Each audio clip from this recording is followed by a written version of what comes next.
अब तक उत्तर प्रदेश में मुहर्रम के दौरान जो तस्वीर दिखती थी उसमें कुछ बदलाव किया गया है और इस बदलाव के साथ योगी सरकार की तरफ से सख्त संदेश भी दिया गया है। संदेश ये कि मुहर्रम जुलूस में धारदार हथियारों पर रोक लगा दी गई है, तेज आवाज में डीजे बजाने पर पाबंदी लगा दी गई है, उत्तेजक और भड़काऊ गानों पर पूरी तरह से प्रतिबंध लगा दिया गया है। साथ ही ताजिए की ऊंचाई भी तय कर दी गई है और जो रूट निर्धारित है सिर्फ उसी रूट पर जुलूस निकालने की इजाजत होगी। इसकी झलक अब दिखने भी लगी है। आज कहा जाता है कि सरकार नियम बनाएगी, पर्व और त्योहार मनाना है तो इन नियमों के अंतर्गत मनाओ और नहीं तो अपने घर में बैठ जाओ। मुख्यमंत्री योगी आदित्यनाथ का ये बयान बेशक पुराना है, लेकिन इस बार भी मुहर्रम पर कुछ ऐसे ही आदेश लागू हो चुके हैं। मुहर्रम जुलूस में अगर भाईजान कायदे में रहेंगे तभी फायदे में रहेंगे। जिस बात की तस्दीक संभल से आई ये तस्वीर भी दे रही है।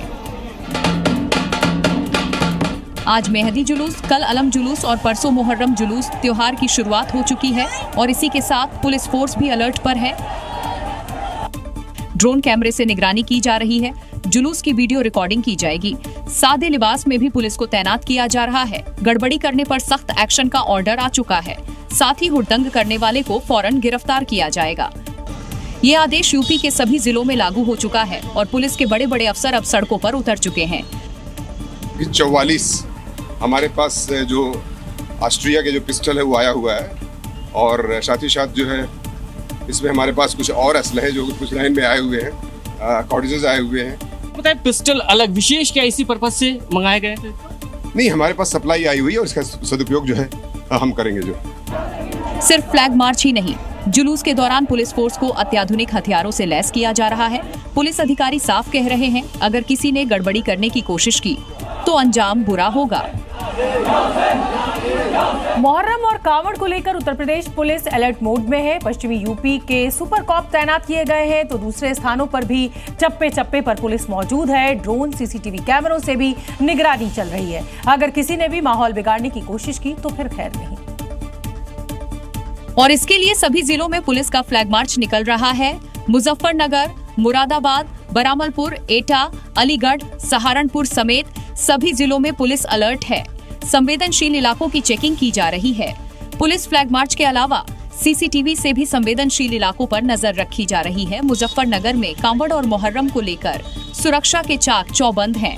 खुद एसएसपी अपनी टीम के साथ संवेदनशील इलाकों की निरीक्षण कर रहे हैं। मैं हूं मुजफ्फरनगर में और मुजफ्फरनगर चूंकि सेंसिटिव इलाका है, इसीलिए पुलिस लगातार यहां की सड़कों पे, यहां के भीड़ भाड़ वाले इलाकों पे निकलकर लोगों को भी समझा रही है, बातचीत कर रही है।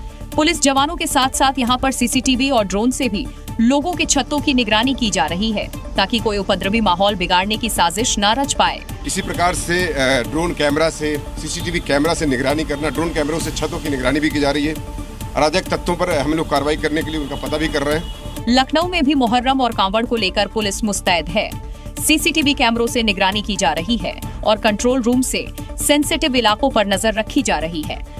यानी मुहर्रम को लेकर योगी फोर्स रेडी है। अगर किसी ने गड़बड़ी की या माहौल बिगाड़ने की कोशिश की तो इलाज पक्का होगा और तगड़ा होगा।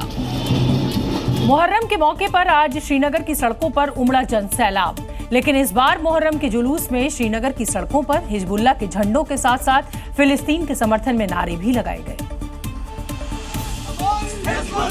कड़ी सुरक्षा व्यवस्था के बीच श्रीनगर के लाल चौक, घंटाघर और डलगेट से गुरु बाजार इलाके तक मुहर्रम का सबसे बड़ा जुलूस निकाला गया।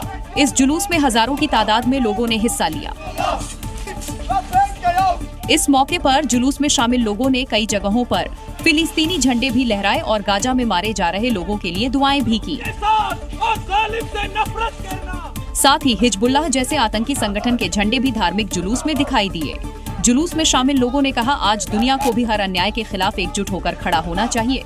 पूरे आयोजन के दौरान शांति और अनुशासन का माहौल बना रहा। सुरक्षा बलों ने पूरे रास्ते पर कड़ी निगरानी रखी और स्थानीय प्रशासन ने ट्रैफिक और भीड़ नियंत्रण के लिए पुख्ता इंतजाम किए थे। बड़ा सवाल ये कि मुहर्रम के मातमी जुलूस में इस तरह के राजनीतिक और अंतर्राष्ट्रीय प्रतीकों की एंट्री, क्या ये सिर्फ एकजुटता का इजहार है या फिर कुछ और?